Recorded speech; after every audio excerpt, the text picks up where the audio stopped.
말씀 전하도록 하겠습니다. 오늘 말씀 제목은 이전과 조금 다릅니다. 가능한 새벽 기도의 말씀은 좀 가볍고 편하게 말씀을 듣도록, 또 기도하고 은혜 받을 수 있는 말씀을 드리려고 주제 설교를 주로 하는데, 오늘은 성경 해석은 조금 다르게, 조금 더 무겁게 여러분과 함께 말씀을 전하고자 합니다. 이 새벽에도 가끔 우리 단단한 영적 양식을 먹을 것이 필요할 것이라 생각해서 오늘 말씀을 준비했습니다. 또 한 가지, 제가 설교할 때 항상 이렇게 재밌는 얘기나 예화나 또 유머를 하는데, 우리 성도님들께 설교 주제나 내용을 여쭤보면 재밌는 얘기만 기억하시더라고요. 그래서 정말 조금 진지하게 해볼 필요도 있지 않을까 생각이 들어서, 오늘은 재밌는 예화나 또 유머보다는 그 말씀에 대한 우리 가운데 하나님께서 던지시는 질문을 함께 나눠보고자 합니다. 어찌되었든 오늘 말씀을 전하는 자로서 저는 오늘 최선을 다해서 오늘 본문을 가지고 함께 말씀을 전하고자 합니다. 제가 말씀을 준비할 때 저의 기준은, 솔직히 말씀드리면 제가 준비하는 말씀에 제 자신이 먼저 은혜를 받아야 합니다. 그런데 오늘 본문 말씀으로는 어떤 것도 쉽게 이 은혜를 받을 수 있는 부분들이 쉽지 않았습니다. 그래서 오늘 본문으로 은혜를 받고자 생각을 하니, 때로는 우리의 치부, 우리 교회 안에 있는 아픈 곳을 찔러야 우리가 은혜를 받을 수 있을 것 같다라고 하는 생각이 들어서 다소 무겁게 오늘 말씀을 준비했습니다. 오늘 말씀의 제목은 포스트 요시아 시대, 포스트 크리스텐톰이라고 하는 시대라는 제목으로 함께 나눠보고자 합니다. 포스트라고 하는 뜻은 이후라고 하는 뜻을 가지고 있습니다. 따라서 어느 이후에 나타나는 현상들을 포스트 어떤 것이라고 이야기하지요. 보통 포스트 모더니즘 하면 탈근대화 시대, 근대주의 이후의 시대를 이야기합니다. 따라서 포스트 요시아 시대라고 한다면 요시아 왕 이후의 시대를 이야기한다고 말씀드릴 수 있습니다. 그 요시아 왕 이후 포스트 요시아 시대에 나타났던 모습을 성경은 이렇게 기록하고 있습니다. 오늘 본문 11절에서 12절 말씀입니다. 함께 읽겠습니다. 여호와께서 유다 왕 요시아의 아들 곧 그의 아버지 요시아를 이어 왕이 되었다가 이곳에서 나간 살룸에 대하여 이와 같이 말씀하시니라. 그가 이곳에서 다시 돌아오지 못하고 잡혀간 곳에서 그가 거기서 죽으리니 이 땅을 다시 보지 못하리라. 요시아 왕, 유다 왕 요시아는 유다를 개혁한 왕이었습니다. 요시아 왕은 어린 시절 왕이 되어서 이전에 왕들이 섬겼던 우상들을 다 청소하고 제했습니다. 아세라상, 바알상을 모두 무너뜨리고 그것을 제사드리던 제사장들, 사제들을 모두 정리했습니다. 그리고 성전을 보수하는데 그 가운데 율법책을 발견했습니다. 그리고 율법 가운데 순종하지 않는 유다의 백성들의 모습을 보고 자신의 가슴을 찢어가며 그 말씀에 순종하자고 선포합니다. 그런데 그렇게 유다를 말씀대로 새롭게 변화시키고 개혁하던 요시아 왕이 죽고 다시 유다는 과거로 돌아갑니다. 11절과 12절 말씀, 그리고 오늘 함께 읽었던 전체 본문의 말씀대로 아버지 요시아 왕의 뜻대로 그의 자녀들은, 그의 후손들은 유다를 다스리지 아니하고 신앙을 지키지 않습니다.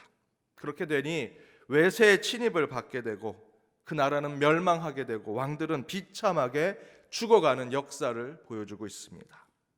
요시아까지는 좋았습니다. 그러나 요시아 시대가 끝나고 유다 백성은 제자리로 돌아간 것입니다. 포스트 요시아 시대, 곧 요시아 왕, 나라를 개혁하고 말씀대로 이끌고자 하는 그 시대 이후로 유다는 다시 죄의 자리로 돌아왔습니다. 하나님이 아닌 우상을 섬기는 유다의 모습으로 돌아왔다라는 것입니다.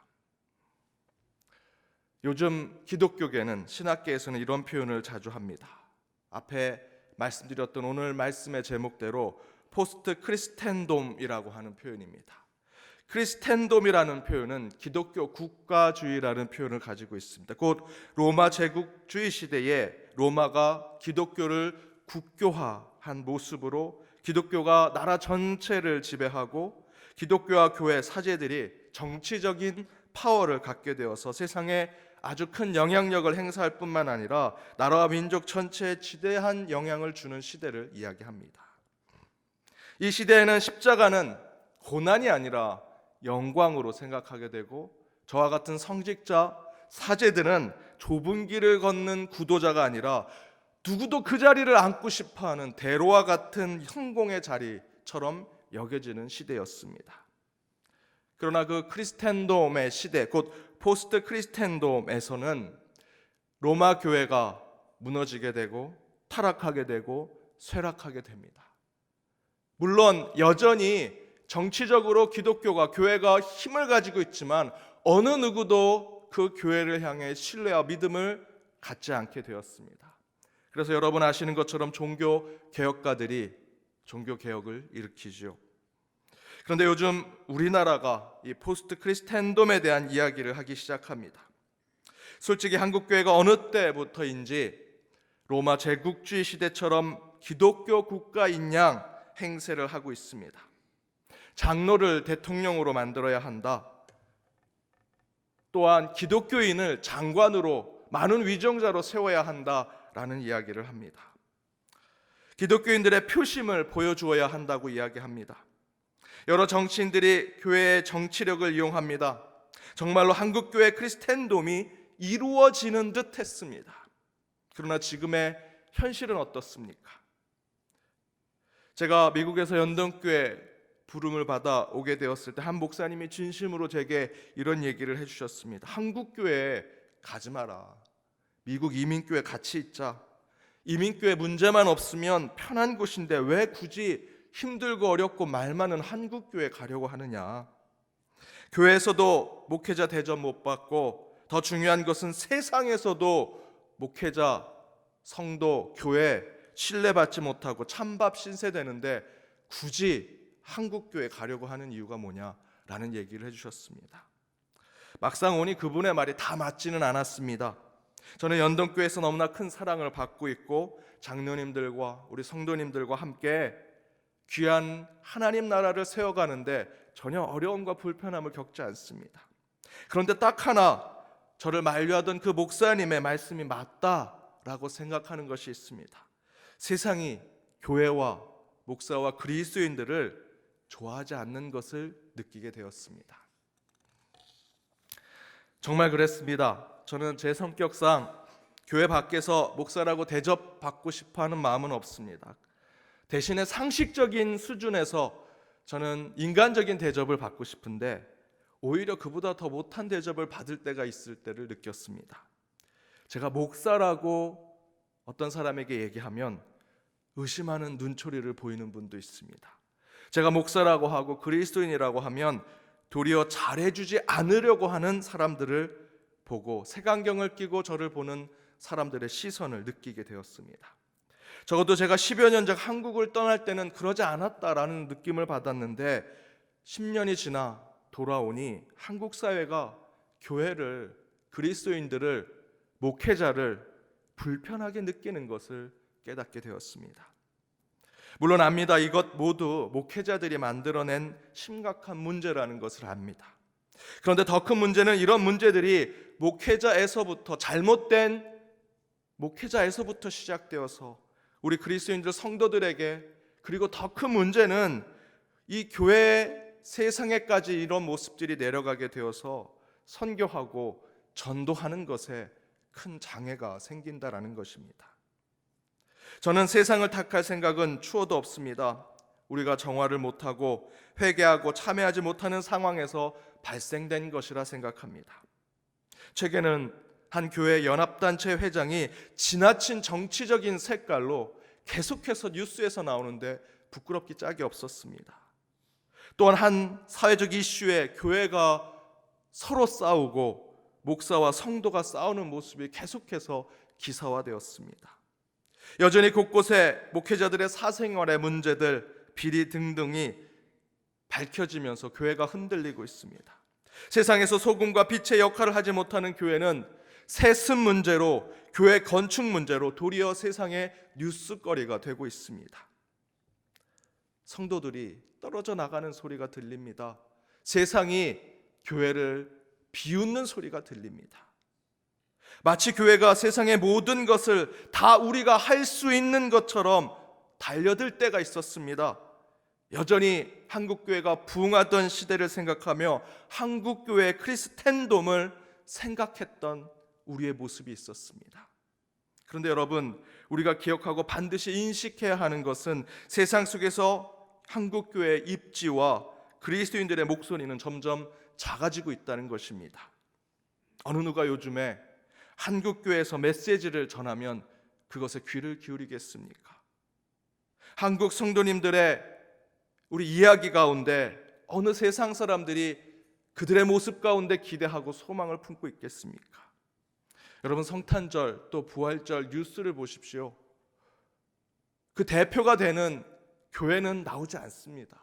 성당에서 미사 드리고 그곳에서 예배 드리는 모습은 나오는데 어느 쯤엔가 한국 개신교회에서 부활절 예배, 성탄절 예배 드리는 것은 나오지가 않습니다.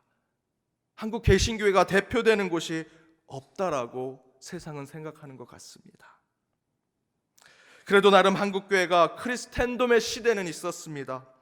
대통령을 비롯해서 수많은 정치인들, 나라를 이끌어가는 위정자들 가운데 4분의 1이 기독교 인구라고 하는데 그 위정자들의 비율은 더 많은 기독교인들이 있었습니다. 스포츠 선수들 가운데 영화나 방송계에서도 기독교인들이 참으로 잘 나갔습니다. 지금도 그러려고 하고 있고 그렇게 노력하는 이들이 많은 것으로 알고 있습니다. 저는 더욱더 우리 기독교인들이, 우리 그리스도인들이 그런 자리로 나갔으면 좋겠습니다. 그런데 시대가 변하면서 잘 나가던 한국교회가 포스트 한국 부흥 시대를 맞이했습니다. 대형교회는 부러움의 대상이었지만 요즘의 대형교회는 온갖 비리와 문제로 사회적 지탄의 대상이 되고 있습니다. 정직하고 바르고 옳은 방법으로 성장하지 못한 것입니다. 우리가 기독교의 정치인들이 나오면 그들을 지지할 때가 있는데 그렇게 될 때 사람들은 자기들끼리 무언가 해본다라고 생각합니다. 그 기독교인 정치인이 깨끗하고 정직함에도 불구하고 기독교인들, 교회가 그를 지지한다고 하면 문제가 있다고 생각합니다. 한국교회 포스트 크리스텐돔 시대가 온 것입니다.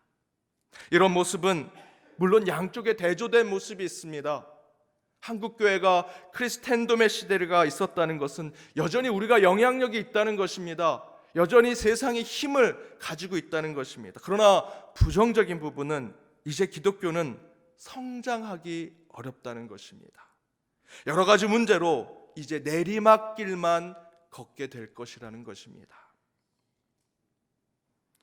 어느 교회 부임한 목사가 부임 인사를 이렇게 해서 큰 곤욕을 치렀습니다.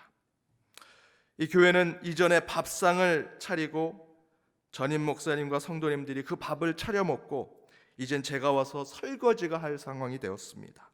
저는 이 교회에서 내리막길을 잘 내려오도록 하는 것이 저의 비전입니다 라고 말했다가 부임 초기에 큰 고초를 당했다고 합니다. 하지만 시간이 지날수록 사람들이 그 목사님의 말에 고개를 끄덕였습니다. 이제 시대가 바뀌었구나.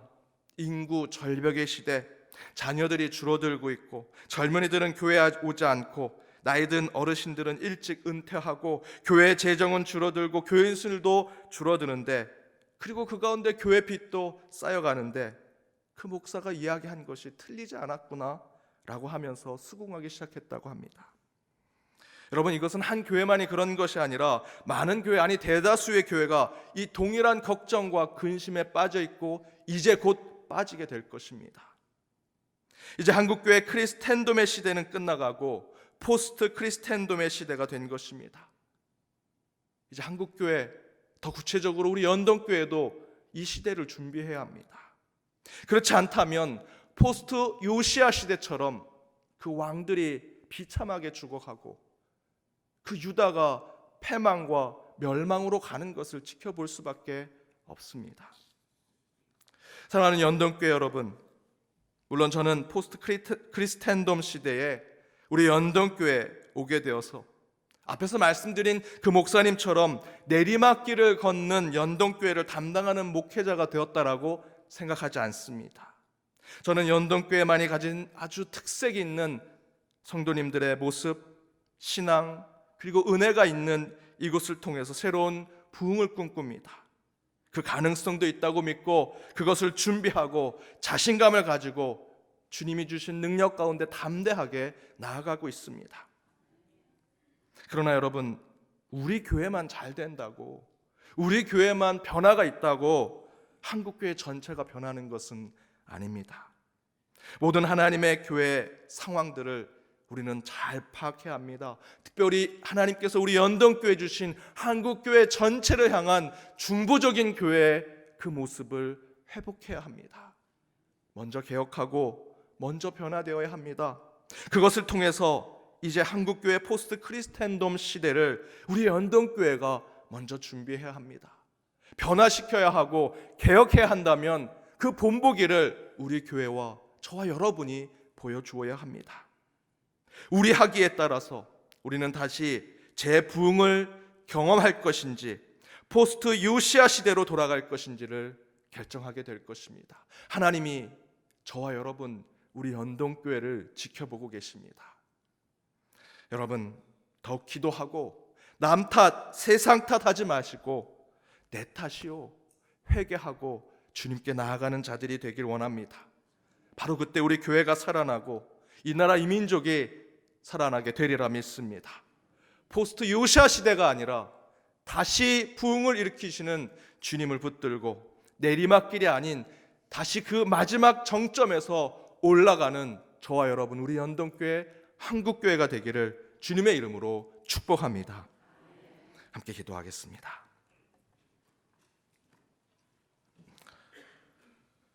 사랑의 하나님, 감사합니다. 저희에게 연동교회 이 공동체를 허락하셔서 특별히 토요일 새벽제단을 지키게 하심을 감사드립니다. 저희의 의지로, 저희의 생각으로 이 제단으로 올 수 없음을 깨닫습니다.